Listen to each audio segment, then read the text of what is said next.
Olá, seja bem-vindo a mais uma aula do TV Araxá Educa. O meu nome é Carlos Dias, professor de História.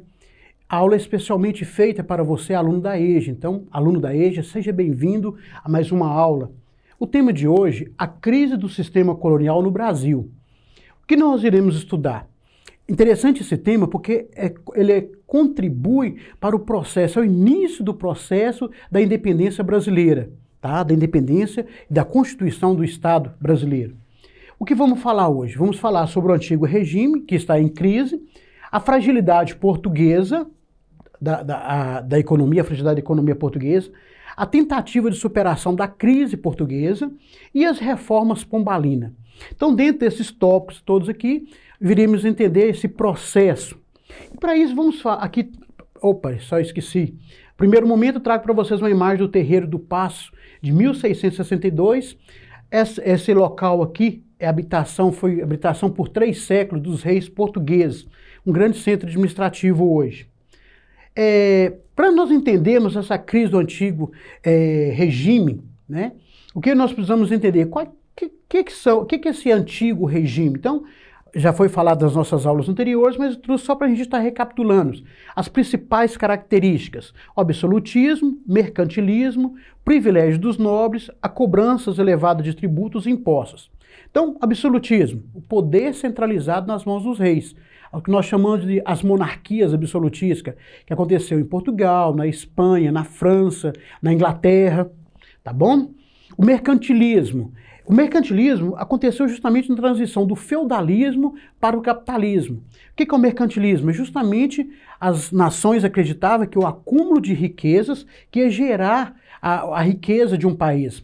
Nós temos o exemplo aí da balança comercial favorável, vender mais e comprar menos. Os privilégios dos nobres, dentro do antigo regime, os nobres eles eram isentos de pagamento de impostos.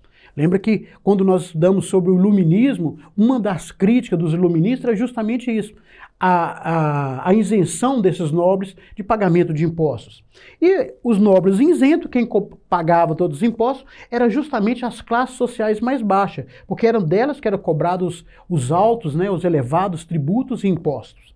Tá? Então aqui nós temos uma visão geral, o que era o antigo regime e como Portugal está inserido nesse antigo regime e esse processo que vai gerar, né, dentro de Portugal, no caso aqui vai manifestar até mesmo aqui na colônia, no caso do Brasil, a crise. Então vamos entender aí, primeiro, essa crise fez parte de uma série de eventos na Europa e na América ao longo do século XVIII e que gradualmente demoliram as bases do antigo regime. Então nós temos que entender o seguinte, essa crise do antigo regime não foi algo somente na Europa, fez parte também, a América participou, né, estava envolvido nesse processo. E demoliu as bases do regime. Então, temos alguns exemplos aqui, trouxe para vocês em forma de imagem. Um deles é a independência dos Estados Unidos e a Revolução Francesa. Por que isso aqui vai abalar a base do antigo regime? Primeiro, os Estados Unidos ele ficou independente da Inglaterra, né? Formou as 13 colônias, ficaram independentes da Inglaterra e implantou nos Estados Unidos uma república. Tá? Então foi garantido o direito, os direitos individuais, o direito à propriedade, acabou o fim do pacto colonial, porque agora eles eram um país, não dependia mais da Inglaterra. A Revolução Francesa também justamente depôs o seu rei, tá? Foi uma manifestação com ampla participação popular. Aqui foi assinada a Declaração dos Direitos, né, Humanos e Cidadania, tá? Na Revolução Francesa. E por fim, que contribuiu para essa crise do antigo regime colonial, justamente a questão da Revolução Industrial. Já citamos também nas aulas anteriores. O que foi a Revolução Industrial? Foi a aceleração do processo de produção que aconteceu justamente na Inglaterra. E o antigo regime era justamente um empecilho por causa do pacto colonial. Porque para a Inglaterra, dentro da Revolução Industrial, o que era interessante? Eles comercializaram com várias colônias, comercializar com vários países. E o pacto colonial impedia isso. Então, o fim do pacto colonial dos países, por exemplo, o pacto colonial que Portugal exercia sobre o Brasil, favorecia justamente quem? A Inglaterra. Então vamos entender um pouquinho sobre como que Portugal entra nesse cenário. Primeiro, esse título aqui já diz tudo, né? Fragilidade portuguesa. Então, desde o século XVII, melhor, né? Desde o século XVII, Portugal apresentava dificuldades financeiras, quando perdeu possessões no Oriente e o controle das rotas comerciais para a Holanda. Então aqui, ó, ele perdeu possessões lá no Oriente, lembra do comércio que eles tinham com o Oriente, e as possessões comerciais com a Holanda, justamente as rotas comerciais que aconteciam no Oceano Índico. A Holanda começaram a dominar essas rotas. Lembra que nós falamos, né? Falamos sobre as grandes navegações, precisava encontrar uma nova rota comercial. Então aqui agora a Holanda que está dominando essas rotas comerciais no Índico. No século XVIII, comparado às potências europeias, quem que eram as potências europeias nesse período? Justamente na era moderna, a Inglaterra, França e Holanda. Portugal apresentava uma economia muito frágil. Por que Portugal apresentava essa economia muito frágil? Portugal dependia muito da sua colônia, no caso o Brasil, e tinha um estreito relacionamento com a Inglaterra. Nós vamos ver aqui justamente nesse tratado, o Tratado de Menton. Esse relacionamento com a Inglaterra, esse Tratado de Menton, que foi assinado em 1703, gerou um déficit comercial para o reino português. Quando eu falo déficit, o que acontece? Uma dívida, né? Portugal vendia menos e comprava mais, tá certo? Então, justamente esse déficit era gerado por isso. E o que era esse tratado? Portugal fornecia para a Inglaterra o vinho, vendia muito vinho para a Inglaterra, por isso que a economia era uma economia um pouco fraca, baseada na questão da agricultura. Claro, tinha agricultura e tinha manufatura, mas comprava da Inglaterra produtos manufaturados. Então, na compra e na venda de produtos, sempre a Inglaterra, melhor dizendo, sempre Portugal ficava devendo mais. E a Inglaterra ficava o quê? Com um saldo positivo. Então, Portugal com déficit ficava devendo um valor maior para a Inglaterra, certinho? Então, mostra a fragilidade da economia, uma economia dependente de outro país. Então, ela precisava, apontar, né, como um país de grande potência, como a Inglaterra, a Holanda, a França. Para isso, Portugal fez algumas tentativas para superar essa crise. De que forma que foram essa tentativa? Primeiro, a ordem era ratificar o pacto colonial para preservar a soberania da coroa portuguesa na Europa. Como resultado, muitas leis foram promulgadas. O que é esse ratificar o pacto colonial? Justamente apertar mais o pacto colonial. E o pacto colonial era justamente com quem? Com o Brasil. O Brasil era a colônia de Portugal. Então eles iam justamente apertar mais esse pacto colonial para garantir a soberania deles na Europa.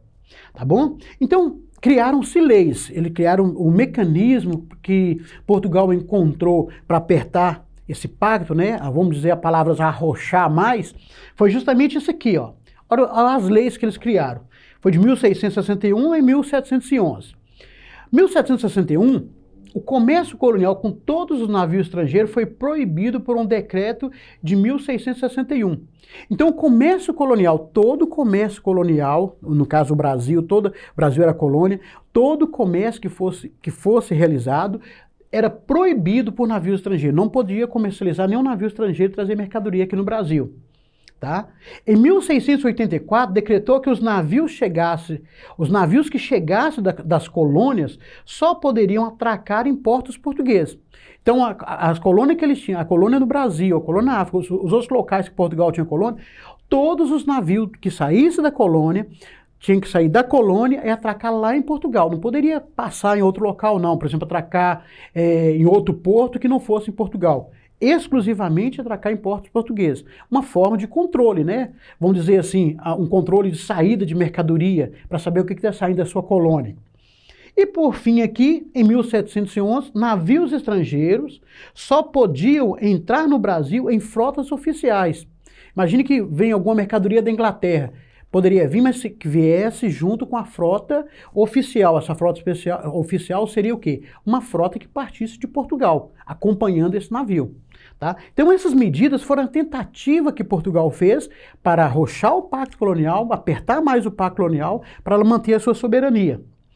Esse rapaz aqui, o chamado Marquês de Pombal, Sebastião José de Carvalho e Melo, ele tentou, né, as chamadas reformas pombalinas. Então, dentro dessas reformas pombalinas, Ele visava o quê? Modernizar a monarquia portuguesa, aumentar a participação de Portugal no comércio internacional e aumentar os lucros da exploração colonial. Então, Pombal, qual que era a visão dele? Na época, o rei encomendou o Marquês de Pombal a justamente modernizar Portugal, tá certo? E aumentar o lucro da exploração colonial. Então, a saída para Portugal era o quê? Justamente explorar mais as suas colônias. Só que estava um probleminha. Daqui a pouco eu vou falar do probleminha, não é agora não, mais para frente um pouquinho. Então Pombal, o que ele fez? Incentivou a criação de manufaturas no reino, lá em Portugal. Reduziu a liberdade comercial dos colonos, lembra quando eu falei do pacto colonial? Então ele reduziu a liberdade dos colonos e aumentou os impostos.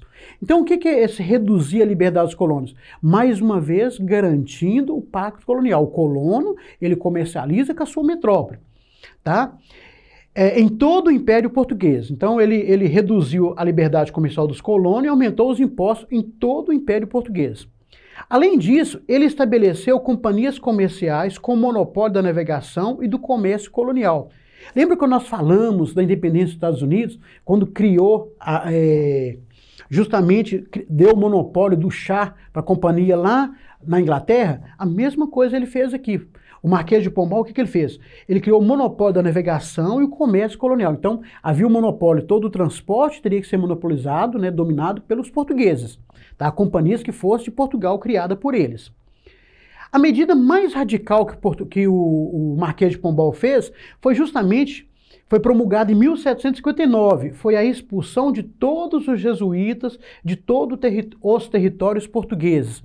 O que significou isso, pessoal? Os jesuítas estavam aqui no Brasil, nas chamadas missões, então expulsou os jesuítas. Então a Companhia de Jesus foi expulsa, né, do Brasil. E não só do Brasil, mas de Portugal também. Isso para fortalecer o poder de Portugal, o poderio de Portugal. Porque os jesuítas estavam sendo um entrave para eles não estavam aceitando. Um exemplo é esse colégio aqui, na época tinha o nome Colégio Espírito Santo, e hoje é a Universidade de Évora, lá em Portugal. Foi administrado pelos jesuítas desde 1559, até a expulsão deles em 1759, tá? E o Marquês de Pombal, além de expulsar os jesuítas, tomou posse de todos os bens, tudo que era prédio, tudo que eram os bens que pertenciam aos jesuítas, tomaram posse. Foi o quê? A expressão não seria nem tomou posse, né? Confiscou. O governo ele confiscou os bens dos jesuítas, no caso da companhia dos padres jesuítas, tá bom?